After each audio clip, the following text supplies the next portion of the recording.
সবাইকে শুভেচ্ছা জানাচ্ছি। আর প্রথমে একটা কথা বলতে চাই যে এই ফুলের তোড়াটা কিন্তু এত সুন্দর হতো না যদি এই পাতাগুলো না থাকতো। তাই নেতৃবৃন্দ, আপনাদের কাছে অনুরোধ, আমাদেরকে পুষ্প ভাবতে না পারে অন্তত সৌন্দর্যের এই পাতাগুলো ভেবে নারীদেরকে সমাজে নিরাপদ রাখবে, আপনাদের রাজনীতির অলংকার বৃদ্ধি করবে। রাজনীতিতে শুধু নারী এবং পুরুষ উভয়ের কিন্তু সাইবার বুলিং হচ্ছে। যেমন কয়েকদিন আগে আমরা দেখেছি ইশরাক ভাইকে সবাই অভিনন্দন জানাচ্ছে বিয়ের জন্য অন্য একজনের সাথে, আমাদের নেতার মেয়ের সাথে, কিন্তু বিয়ে কিন্তু অন্যজনের সাথে হলো, কিন্তু শুভেচ্ছা অভিনন্দন কিন্তু বহুত দিন চলতেছিল। আর শামা ওবায়েদ কিংবা রুবিন ফারহান আপাদের কথা বাদই দিলাম। আর আমরা যারা নারী, এটা আসলে আমাদের মানসিক চাপ বৃদ্ধি করে। আমরা নারীরা অনেক চ্যালেঞ্জ মোকাবেলা করে এখানে আসি, আমরা কিন্তু খুব সহজে আসি না। আপনারা নিজেরাও জানেন সংসারটা কার কাছে ফেলে আপনি এখানে, আর সে কিভাবে সংসার চালিয়ে অন্য একটি সংগঠন করছে কিংবা জব করছে, আপনাদের থেকে বেশি মনে হয় এটা আর কেউ ফিল করবে না। আমাদের রাজনীতিতে নারীরা আমরা মত প্রকাশ করতে পারি না, একটা সুন্দর ছবি দিতে পারি না। একটা আমার নেতা তো পুরুষ হতে পারে, সেই পুরুষের কাছে, আমার বড় নেতার কাছে আমি যাব, সান্নিধ্যে দাঁড়িয়ে একটি সুন্দর ছবি তুলবো, এটা তো আমার রাজনৈতিক অধিকার, আমি সেটা করতে পারি না। এইটাকে কাটিং করে এইটাকে অন্যভাবে প্রকাশ করা হয়। তাই আমরা অনেক ভীত থাকি আপনাদের জন্য। বিশেষ করে আমরা এটা মনে করি কি, আমাকে নিয়ে আমার দল বুঝি বুলিং করে না, এবং এটা কিছুটা কিন্তু সত্য। সব সময় আঙ্গুল উঠে আপনাদের উপর, সব সময় আঙ্গুল উঠে ওর উপর। তাই এই যে আঙ্গুলটা, এই আঙ্গুলটাকে এখন আমাদেরকে মনে হয় ছোট করে দেওয়ার সময় এসেছে।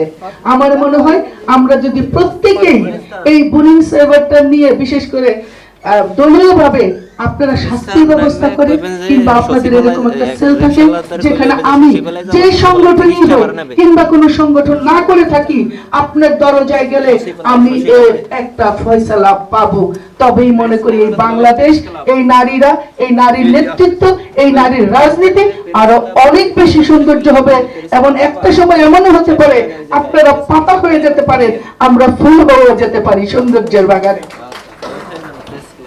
এই সাইবার বুলিং এর জন্য অনেকে কিন্তু আত্মহত্যা পর্যন্ত করতে যায়। কিন্তু আমি একটা খারাপ মানুষ, আমি যখন এটা বিশ্বাস করি তখন কিন্তু আমার কষ্টটা হয় না কিংবা কম হয়। আল্লাহ মানুষ জেনে গেল, কিন্তু আমি জান না, তা যদি আপনি আমাকে প্রকাশ করেন এটার কিন্তু কোনো ভাষা থাকে না।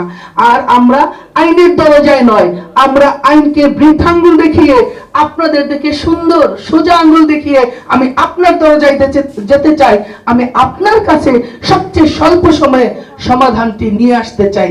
এতটুকু নিরাপত্তা একজন নারী হিসেবে রাজনীতিতে আমি আশা করি।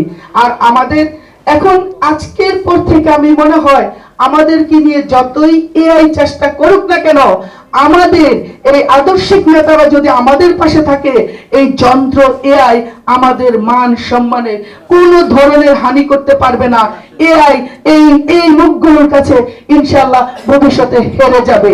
তাই আমরা একটা নিরাপদ বাংলাদেশ চাই, আজকের মতো এরকম সৌহার্দ্যপূর্ণ বাংলাদেশ চাই। আমরা হারমোনির শুধু বাটন হতে চাই না, সুর হতে চাই, তাল হতে চাই। আমরা আপনাদের সাথে চলতে চাই। প্লিজ আমাদের সাইবারের নিরাপত্তা দেন। আমরা নারীরা আপনাকে সুন্দর একটা রাজনৈতিক মাঠ দিব, আপনার পাশে থাকিয়ে দেশ গড়ব, আপনার পাশে থাকিয়ে প্রতিবাদ করব।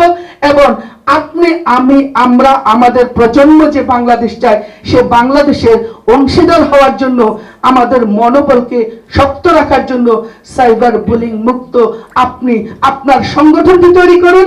ইনশাআল্লাহ আমরা প্রত্যেকের সংগঠনে একদম নিরাপদ প্ল্যাটফর্মে দাঁড়িয়ে উঁচু করে বলবো, এ বাংলাদেশ আমার, এ বাংলাদেশ আমাদের।